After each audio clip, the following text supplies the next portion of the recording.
Samedi dernier, on s'est rendu sur le parking du KFC à Cergy pour rejoindre donc une maraude qui a été organisée par l'association United. Quand on est arrivé sur le lieu, Béatrix, qui est donc bénévole à l'association United, nous a briefé sur ce qu'on allait faire pour aider donc ces personnes qui sont sans domicile fixe. Nous, on est là pour apporter, on apporte des repas chauds, des boissons chaudes, des viennoiseries.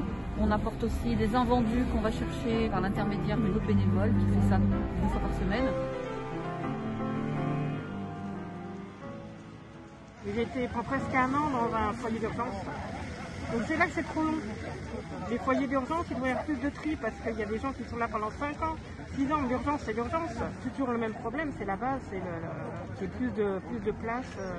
Réquisitionner même des immeubles abandonnés, des choses comme ça, mais le faire légalement. Aujourd'hui, je me retrouve sans titre de séjour, sans papier, et je ne peux pas travailler. Je ne me retrouve pas dehors en galère ou quoi que ce soit, à cause, je ne sais pas, des problèmes avec l'État, des problèmes judiciaires ou quoi que ce soit.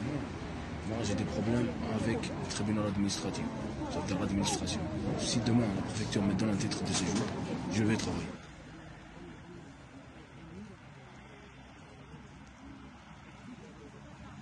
I don't know, some help for accommodation. We don't have a home now, so I have a baby, 1-month-old baby. Il y a plein de gens qui dorment dehors, et donc quand même j'estime qu'il pourrait y avoir un peu plus de nuits d'hôtel, tant pis avec les hôtels, ou des choses comme ça, parce que moi j'ai dormi dans ma voiture dehors pendant 5 ans. Un simple titre de séjour qui est valable 1 année, c'est tout ce qu'on cherche, avoir un contrat de travail, avoir une petite stabilité, peut-être après avoir un loyer. Et pourquoi pas faire sa vie normale comme toi, comme tous les gens, et payer mes impôts et avoir un salaire normal. C'est tout, on ne cherche pas plus que ça.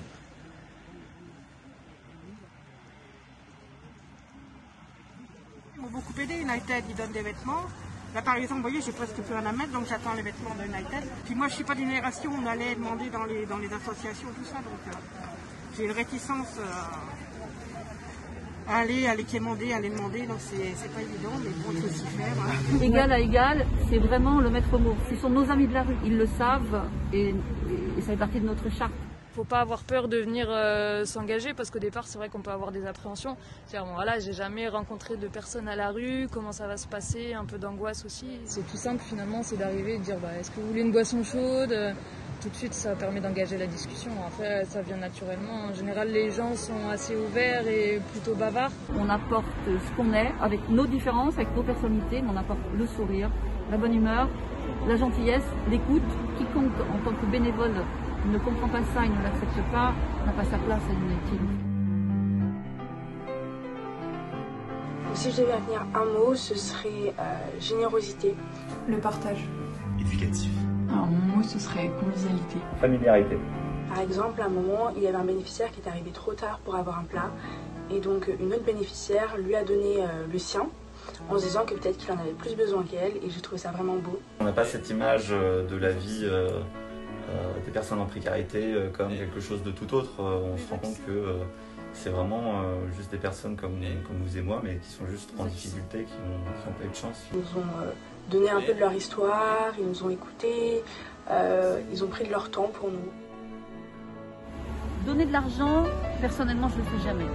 Ce qui serait bien quand on passe dans la rue, c'est de oser aller vers la personne et de demander aimablement, sans pathos si possible, si vous pouvez lui offrir une tasse de café ou une tisane ou un thé. Le plus important pour les personnes dans la rue ou dans la grande précarité, c'est qu'on s'intéresse à eux tout simplement, qu'on vienne leur parler, qu'on vienne leur dire ben voilà, j'ai vu que tu as potentiellement besoin de moi, ben je viens de voir, est-ce que je peux t'aider?